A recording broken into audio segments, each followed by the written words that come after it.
4ನೇ ತಾರೀಕು ಈ ತಿಂಗಳು 4ನೇ ತಾರೀಕು ಕರ್ನಾಟಕ ಕ್ರಿಕೆಟ್ ಅಸೋಸಿಯೇಷನ್ ಅವರು ಮತ್ತೆ RCB ಅವರು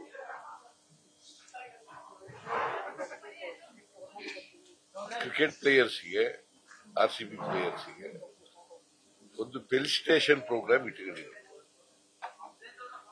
ಫೆಲಿಸಿಟೇಷನ್ ಪ್ರೋಗ್ರಾಮ್ ನನಗೆ ಬೆಳಿಗ್ಗೆ ಬಂದು 11:29 ಕರೆದು ರಿಕ್ವೆಸ್ಟ್ ಮಾಡಿದ್ರು. ನಾನು ಒಪ್ಕೊಂಡೆ ಮಾಡಿ ಅಂತ ಹೇಳಿದೆ. ಮತ್ತೆ ಚೀಫ್ ಸೆಕ್ರೆಟರಿನೂ ಫೋನ್ ಮಾಡಿದ್ರು ನನಗೆ ಮಾಡಿ ಅಂತ ಹೇಳಿದ್ದೆ. ಅದಕ್ಕೆ ಗವರ್ನರ್ ಕೂಡ ಅಟೆಂಡ್ ಮಾಡಿದ್ರು. ಪತ್ರಿಕೆಗಳಲ್ಲೆಲ್ಲ ಟಿವಿ ಚಾನೆಲ್ಗಳೆಲ್ಲ ಏನ್ ಪ್ರಚಾರ ಆಗ್ಬಿಟ್ಟಿದೆ ಅಂತಂದ್ರೆ ಗವರ್ನರ್ ಅವರಾಗಿದ್ದೇ ಬಂದಿದ್ರು ಅನ್ನೋ ತರ ಆಗ್ಬಿಟ್ಟಿದೆ. It's not correct. ಗೋವಿಂದರಾಜು ಅಂತ ನಮ್ಮ ಪೊಲಿಟಿಕಲ್ ಸೆಕ್ರೆಟರಿ ಇದ್ನಲ್ಲ, ಅವರು ಫೋನ್ ಮಾಡಿ ಕೊಟ್ರು ನನಗೆ, ಗವರ್ನರ್ ಬರ್ತಾ ಇದ್ದಾರೆ ಅಂತ. ನಾನು ಹೋಗ್ತಾ ಇದ್ದೀನಿ, ನೀವು ಬನ್ನಿ ಅಂತ ಕರೆದೆ. ನಾನು ಹೋಗ್ತಾ ಇದ್ದೀನಿ, ನೀವು ಬನ್ನಿ ಅಂತ ಕರೆದೆ. ಸೊ ಗವರ್ನರ್ ಬಂದಿದ್ರು. ಫೆಲಿಸಿಟೇಷನ್ ಪ್ರೋಗ್ರಾಮ್ 20 ನಿಮಿಷದಲ್ಲಿ ಮುಗಿದೋಯ್ತು. ಮಳೆ ಬಂದ್ಬಿಡ್ತು, ಅವರು ಹೊರಟೋದ್ರು, ನಾನು ಮನೆಗೆ ಹೋದೆ. So this is what happened ಅವತ್ತು. ಯಾಕಂದ್ರೆ ಪತ್ರಿಕೆಗಳಲ್ಲೆಲ್ಲ ಟಿವಿ ಚಾನೆಲ್ಗಳಲ್ಲೆಲ್ಲ ಗವರ್ನರ್ ಯಾರು ಕರೀಲಿಲ್ಲ, ಅವರಾಗಿದ್ದೇ ಬಂದಿದ್ರು ಅಂತ ಬಂದಿತ್ತಲ್ಲ, ಅದಕ್ಕೆ ಈ ಕ್ಲಾರಿಫಿಕೇಶನ್ ಅನ್ನ ಕೊಟ್ಟಿದ್ದೆ. ಇನ್ನೇನಾರ ಕೇಳಾಗಿದ್ರೆ ಕೇಳಿದ್ವಿ. ಹೇಳಿ ಏನ್ ಅರ್ಥ ಗೋವಿಂದರಾಜ್ಗೂ ಫೋನ್ ಮಾಡಿ ಕೊಟ್ರು ನನಗೆ, ಗವರ್ನರ್ಗೆ. ನಾನು ಹೋಗ್ತಾ ಇದ್ದೀನಿ, ವಿಧಾನಸೌಧದ ಮುಂದೆ ನಡೀತದೆ ಅಂತ ಪ್ರೋಗ್ರಾಮ್ಗೆ, ನೀವು ಬರ್ರಿ ಅಂತ ನಾನೇ ಕರೆದೆ. ಯಾರು ಅಲ್ಲಿ ನನಗೆ ಗೊತ್ತಿಲ್ಲ, ಅದು ಯಾರು ಕರೆದಿದ್ರು ನನಗೆ ಗೊತ್ತಿಲ್ಲ. ನಾನು ಕರೆದೆ. ನಾನು ಹೋಗ್ತಾ ಇದ್ದೀನಿ, ನೀವು ಬನ್ನಿ ಅಂತ ಕರೆದೆ. ನಾ ಹೇಳೋದು ಅರ್ಥ ಆಯ್ತಲ್ಲ ನಿಮ್ಗೆ? ಸರ್ಕಾರ ಆಯೋಜಿಸಿದ ಕಾರ್ಯಕ್ರಮ ಅಲ್ಲ ಅಂತ ಹೇಳಿ. ಸರ್ಕಾರ ಆಯೋಜಿಸಿದ ಕಾರ್ಯಕ್ರಮ ಅದು ಮತ್ತೆ ಸರ್ಕಾರ ಆಯೋಜಿಸಿದ ಕಾರ್ಯಕ್ರಮ ಅಲ್ಲ. ಯಾರಿಗೆ ನಂಗೆ ಗೊತ್ತಿಲ್ಲ, ನನಗ್ ಗೊತ್ತಿಲ್ಲ. ನಾನು ಗೋವಿಂದರಾಜು ಫೋನ್ ಮಾಡಿ ಕೊಟ್ಟ ಗವರ್ನರ್ಗೆ ನಾನು ಹೋಗ್ತಾ ಇದ್ದೀನಿ ಫಂಕ್ಷನ್ಗೆ. It is not a government function, it's a function arranged by KSCA and RCB. I am going there, ನೀವು ಬರ್ರಿ ಅಂತ ಕರೆದೆ. ಗೊತ್ತಾಯ್ತಾ? I hope that I myself made very clear. ಬಹುತೇಕರು ವಿಧಾನಸೌಧ ಮುಂಭಾಗ ಕಾರ್ಯಕ್ರಮ ಆಯೋಜನೆ ಮಾಡಿದ ಕಾರಣ ಸರ್ಕಾರಿ ಕಾರ್ಯಕ್ರಮ ಅಂತಲೇ ಭಾವಿಸಿದ್ದಾರೆ. ಅದು ಸತ್ಯನ ಸುಳ್ಳಲ್ಲ? ನೋಡಪ್ಪ, ಭಾವನೆಗಳು ನೀನು ಏನು ಭಾವಿಸ್ಕತಿ ಅನ್ನೋದು ನನಗೆ ಗೊತ್ತಿರಲ್ಲ. ಬಟ್ ನನಗೆ ಬೆಳಿಗ್ಗೆ 11:29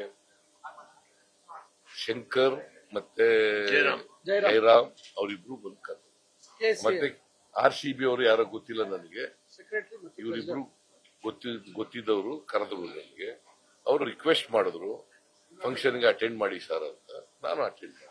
ಸರ್, ಅಭಿವೃದ್ಧಿ ನಿಗಮಗಳಿಗೆ ಕೊಡ್ತಾ ಇರ್ತಕ್ಕಂಥ ಹಣ ಸಾಲ್ತಾನೆ ಇಲ್ಲ, ತೀರಾ ಹಿಂದುಳಿತಾ ಇದೆ, ಅಭಿವೃದ್ಧಿ ಆಗ್ತಾ ಇಲ್ಲ ಅಂತ. ಉದಾಹರಣೆಗೆ ಕನ್ನಡ ಅಭಿವೃದ್ಧಿ ಪ್ರಾಧಿಕಾರಕ್ಕೆ ಕೇವಲ 2 ಕೋಟಿ ಕೊಟ್ಟಿರ್ತಕ್ಕಂಥ ಸರ್ಕಾರ ಮರಾಠಿ ಅಭಿವೃದ್ಧಿ ನಿಗಮಕ್ಕೆ 60 ಕೋಟಿ ಕೊಟ್ಟಿದೆ ಅಂತೇಳಿ ಅವಲ್ಲಿನ ಅಧ್ಯಕ್ಷರೇ ನಮ್ಗೆ ಹೇಳಿದ್ದಾರೆ. ಯಾವ ಅಧ್ಯಕ್ಷರು? ಕನ್ನಡ ಅಭಿವೃದ್ಧಿ ಪ್ರಾಧಿಕಾರದ ಅಧ್ಯಕ್ಷರು ಪುರುಷೋತ್ತಮ್ ಭೀಮ್. ಕೇಳಿದ್ರೆ ಕೊಡ್ತೀವಿ. ಅವರು ಕೇವಲ 2 ಕೋಟಿ ಕೊಟ್ಟಿದ್ದಾರೆ. ಕೇಳಪ್ಪ, ಇಲ್ಲಿ ಅವರು ಇನ್ನೂ ಹೆಚ್ಚಬೇಕು ಅವ್ರ ಕಾರ್ಯಕ್ರಮಗಳಿಗೆ ಅಂತಂದ್ರೆ ಕೊಡ್ತೀವಿ. ಕನ್ನಡ ಅಭಿವೃದ್ಧಿ ಪ್ರಾಧಿಕಾರಕ್ಕೆ, ಕನ್ನಡ ಅಭಿವೃದ್ಧಿಗೆ ಯಾವ ಕಾರಣಕ್ಕೂ ಕೂಡ ನಾವು ದುಡ್ಡಿಲ್ಲ ಅಂತ ಹೇಳಲ್ಲ.